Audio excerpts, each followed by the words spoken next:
Inabangan ko si Preacher Jemart kanina.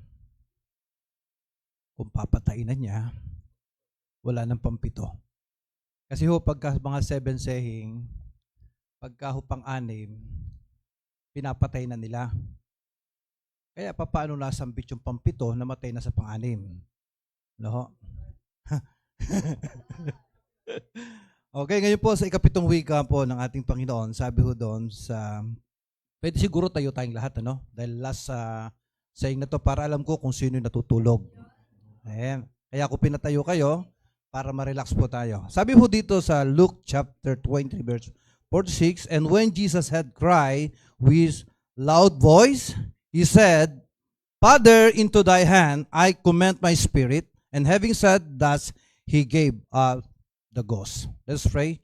Panginoon, pagpalain mo po ang iyong salita na ngayon po ay aming pagbubulay-bulayan mula kanina, Panginoon, na banggit na dakilang Diyos ang iyong pangunguna sa unang wika hanggang ngayon po, Panginoon. Ikaw po ang magpala, bigyan mo kami ng makalangit na karunungan ngayon pong araw na ito. Salamat ng marami at dinadakila ka namin sa pangalan po namin, Panginoong Jesus. Amen. Pwede na po tayong po. Salamat po.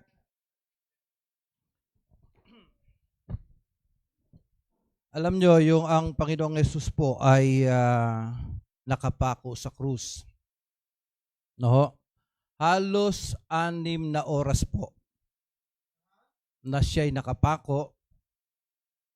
At nabanggit po niya yung unang 3 wika, doon po ay nagdilim.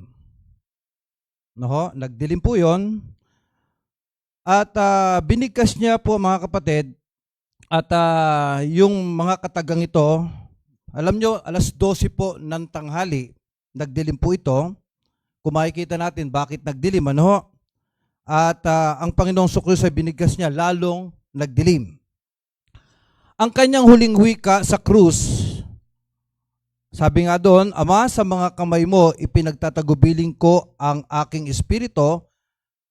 Ang mga pangungusap na ito ay kaunti, ngunit puspos at punong-puno na makalangit na katotohanan sa original na wika na makikita natin to sa Latin. Ano ho?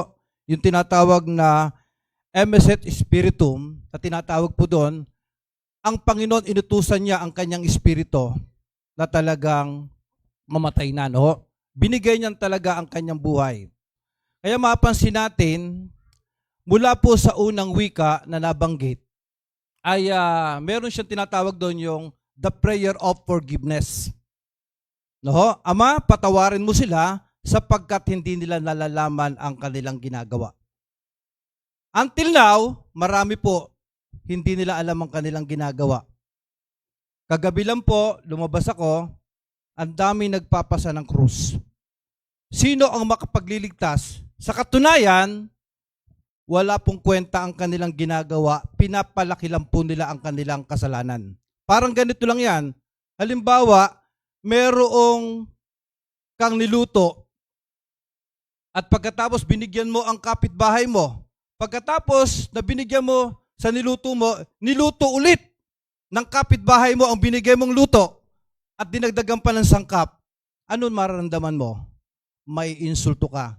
Ang Panginoong Kristo na insulto. Kaya nga, nanalangin siya, Ama, patawarin mo sila sapagkat di nila nalalaman ang kanilang ginagawa.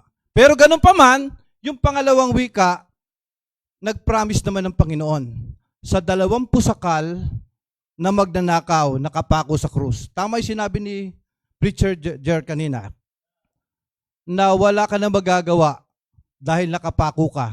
Hindi ka pwedeng gumawa ng mabuti.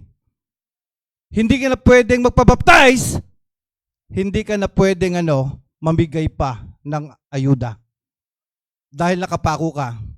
Kaya nga ipinapakita yung salvation na tinuturo ng liwanag ng banal na kasulatan, walang gawa yung kaligtasan. Ginawa na ng ating Panginoon Kristo. Kaya nga sabi nga, bakit madali lang ang kaligtasan? Sapagkat may naghirap na. Tama po ba? Ngayon, pinangako ng Panginoon, ngayon kakasamahin kita sa paraiso. Lahat ng tumanggap sa ating Panginoon Kristo, pangako sa langit ang punta. Kaya tiyakin nyo na kayo mapupunta ng langit. Pangatlo, yung sinabi, Woman, behold thy son. Ano ho? Hindi naman nangahulugan ang ating Panginoong Kristo ay bastos. Bakit ina niya si Maria, bakit tinawag niyang babae, narito ang iyong anak? Ang sabi ng ibang mga naluliksa, bastos daw. Hindi po totoo yon. Mismong ang Panginoong Kristo ang nagsabi sa Ephesians chapter 6 verse 1, di ba? Children, obey your parents in the Lord, for this is right. Ang Panginoon nagtuturo ng magandang asal ng isang bata na sumunod sa kanyang magulang. Kaya nga, ang mali lang po dito, tama yung sabi ni Preacher Dennis kanina, na si Maria ay hindi babaeng dalanginan, kundi babaeng dumalangin.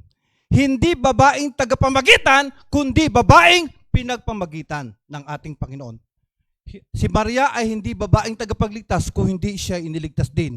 Kaya siya naging mapalad katulad natin because lahat ng tumanggap sa Panginoong Kristo magiging mapalad. Bakit? Sa langit ang tungo. Tama po ba yun? Yung pang-apat, ano sabi? Elay lamang sa baktani, Diyos ko, bakit mo ako pinabayaan? Tunay na mangyayari ito. Hula pa lang mga kapatid sa Isaiah na merong isang sanggol na isisilang para mamatay sa Kalbaryo. Tubusin yung ating kasalanan. Kaya nga kung walang kamatayan, wala tayong kaligtasan. Amen to ba? Kaya nga sabi, for the wages of sin is death, but the gift of God is eternal life. Kaya nga salamat, merong Kristong tumubos sa ating mga kasalanan. At yung panlima na binanggit, I thirst. Totoo namang nauhaw ang ating Panginoong Kristo. Dahil siya ay Diyos na nagkatawang tao, naramdaman niya yung init at ang paso ng araw. Naramdaman niya yung pagkauhaw. Tunay nga po. Pero ang tunay na kauhawan ng ating Panginoong Kristo, nasaan yung mga taong kanyang nilikha? Ayon sa John 1:11, ano makikita doon? Hinahanap niya, siya'y tinanggihan siya. Kaya nga, ang tunay ang Panginoong Kristo ay nauuhaw. Tunay na nauuhaw sa tubig na literal, pero ang nauuhaw ang ating Panginoong Kristo sa mga Kristiyanong hindi naglilingkod ng tama. Hindi nagtatides, nauuhaw ang Diyos. Hindi nagpe-first fruit. Nauuhaw ang Diyos dyan. Kaya maliwanag yung mga simba-uwi. Maraming dahilan, pero maliwanag, ang Diyos ay nauuhaw sa tamang paglilingkod ng mga Kristiyano. At yung pang-anim, na sinabi ni Preacher Gemart, na ang sabi dyan, tetelestai, it is finished. Kaya nga salamat, congratulations sa lahat ng mga nakagraduate. Alam nyo, kami po, nung kami ay nag-aaral, hirap na hirap po kami. Yung mga honor, mga 5 o 7 lang. Ngayon, binabasa ko yung nung naging guest speaker si Gemart doon po sa may San Pedro. Lahat yata, puro honor. May award lahat. Parang hindi mo na makita talaga yung galing ng isang estudyante. Pero totoo niyan, hindi ko naman na sinisisi yan. Pero totoo po niyan, di ba, pag kayo magiging mag-a-apply ka, halimbawa na para maging cum laude ka, o ganito, kinakailangan magkukang ka sa dislister, mag-a-apply ka, totoo po yun. Pero talaga, dapat pinagpapaguran. Ngayon po, yung ginawa ng ating Panginoong sa krus, kaya makikita ho natin, ang Panginoong Kristo naghirap talaga. Kaya nga nakita niya na walang magagawa ang tao. Totoo po, hindi makakaabot ang tao sa Diyos. Dahil ang tao ay lubhang makasalanan. Kaya mismo ang kanyang sarili, siya'y nagpakababa para maabot po tayo. Ngayon, gusto ko lang pong aralin po natin ngayon yung sinabi dito po sa 7 wika. Na mapapansin po natin sa 7 wika ay yung pong ang 7 wika ay pangungusap ng panalangin sa pagkatagumpay o pagkatagubilin ng kapayapaan. Ama, sa mga kayo mo, pinatagubilin ko ang aking espiritu. Nagsimula po sa kanyang 7 wika sa panalangin, nagwakas sa panalangin, nagsimula sa Diyos at nagwakas sa Diyos. Ito'y larawan ng buhay ng tao. Ang buhay ng tao ay nagmula sa Diyos. Ano mang gawin ng tao sa kanyang buhay ay magwawakas din sa Diyos. Ito ang 7 wika ng Panginoong Hesus ay walang kamatayang 7 wika ng pag-ibig ng Panginoon. Ano talaga ang dahilan ng kamatayan ng Panginoong Hesus? Tunay na mayroong malalim na pagsusuri sanhi ng kanyang kamatayan. Ang mga sumusunod na teolohiya ay makikita po natin una, sabi nga, bakit daw ang Panginoon na namatay? Ano daw yung sani ng kanyang kamatayan? Ang sabi nga una dito, death by embolism. Ano? Ito ay nagkasabing ang Panginoong Jesus ay namatay daw bunga ng buo-buong dugo. Ano ho? Dahil sa paghihirap niya, ito'y kumalat sa maselang bahagi ng kanyang katawan tulad ng puso, baga. Kaya daw namatay ang ating Panginoong Kristo. Ganon daw ang naging sanhi doon. Yung pangalawa, ayon kay Stroud's theory of a rapture heart, no? Makikita natin dito, noong 1847 si Dr. William Stroud ay naglabas ng aklat na ang pangalan ay Treatise on the Physical Cause of the Death of Christ, ano? Sa aklat na ito ay sinasabi ang kamatayan ng Panginoong Hesus ay bunga ng pagsabog ng puso. Ano? Yun po ang dahil sa matinding sama ng loob at hirap na pag-iisip ay hindi maipaliwanag, ano? Kaya nga sabi nga ni Sir James Simpson, si Sir John Strouder, ang tilong ito ay sinasabi nila ang Panginoong Hesus ay maaring mamatay sa pamamagitan ng coronary thrombosis, ano? Na teolohiyang ito ay di ko sinusuportahan ng pagbulwak ng dugo. Totoo, maraming dugong nawala, no? Pangatlo, ayon po do kay Lebeck theory of siya, no?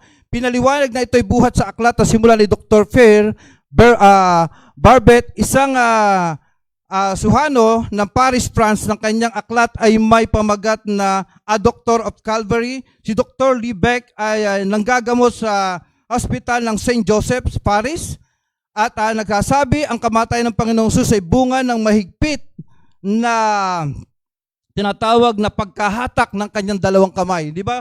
Inilagay na gano'n, bigla. Ibig sabihin, siya po ay kinapos ng hangin. Ano?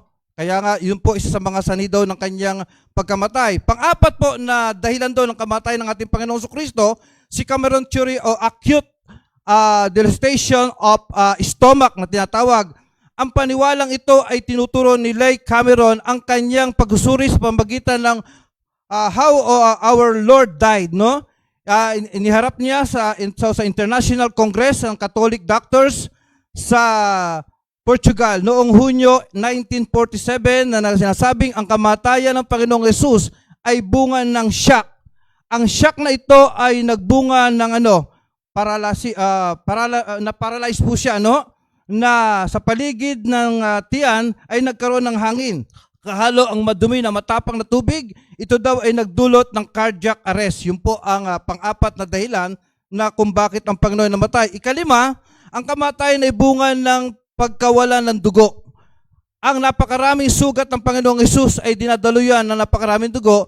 Ang dugo ay siyang pinakaugat ng buhay ng tao. Kaya yun po ang Panginoon ay namatay. Ayon dito mga kapatid, tunay na dinanas ng ating Panginoong Kristo ang lahat ng ito. Ano? Tunay na nabasag ang kanyang puso nang siya'y mamatay. Tunay na siya'y labis na naghirap at hindi makahinga. Tunay na nagkaroon ng parang pulikat sa kanyang tiyan, bunga ng amonya, pagkaalis ng tubig sa kanyang katawan, o totoo na ang ugat ng Panginoong Hesus na namuo sa kanyang katawan. Ano? Ngayon, ipinapakita po dito mga kapatid, makikita natin na hindi namatay ang biktima na pisikal na trahedya kusa niyang ibinigay ang kanyang buhay. Ngayon, pansinin po natin mga kapatid, dalawa lang po ang nais ko pong bigay ng pinakaminsahe po dito, yung sinasabi po dito, no? Father, into thy hand I commit my spirit. Una, ito ay pangungusap ng katiyakan. No? Makikita natin, Ama, sa mga kamay mo ay pinagkakatiwala ko ang aking espiritu. Ipinapakita rito, kung tayo tunay na sumampalataya sa Panginoong Kristo, wala tayong agam-agam o pagdududa na tayo matatakot sa kamatayan. May mga tao kasi natatakot sa kamatayan. Ano? Kasi maraming bahay, maraming ari-arian. Pero kung ikaw ay tumanggap sa Panginoong Kristo, ang Diyos ang may hawak ng buhay natin. Kaya tama sinasabi ng ating mahal na pastor, suyuin natin ang Panginoon. Maging kapartner natin ang Panginoon sa lahat ng ating kakayahan, sa ating buhay. Yun po ang pinakamahalaga. Kaya nga, pangalawa, pangungusap ng kapayapaan, pinagkatagubili ng Panginoon ang kanyang kaluluwa. Comfort po siya na talagang hinahalimbawa sa atin, Ama, sa mga kamay mo, itinatagubilin ko ang aking espiritu. Ngayon, si John Wesley, ang pinakamagaling, ang Diyos, kasama natin, paalam, bago siya namatay. Sinabi niya, ang Diyos pa rin ang pinakamagaling. Si Dr. Baxter, bago siya namatay, ako ay may naramdamang hapdi, ngunit kay tamis na kapayapaan, tunay na kapayapaan.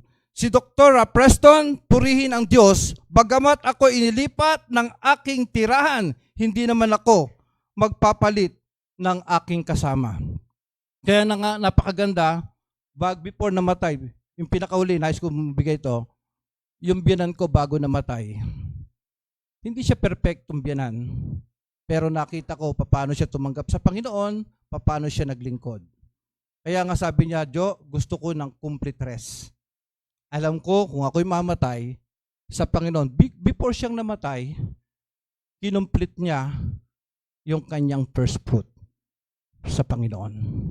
Kaya nga napakasarap mga kapatid, yung isang taong may tunay na relasyon sa Panginoon, hindi nag-aagam-agam, hindi nagdududa, may kapayapaan, dumating man ang oras ng kamatayan. Ang sabi ng Panginoon, into thy hand I commend my spirit. Salamat po.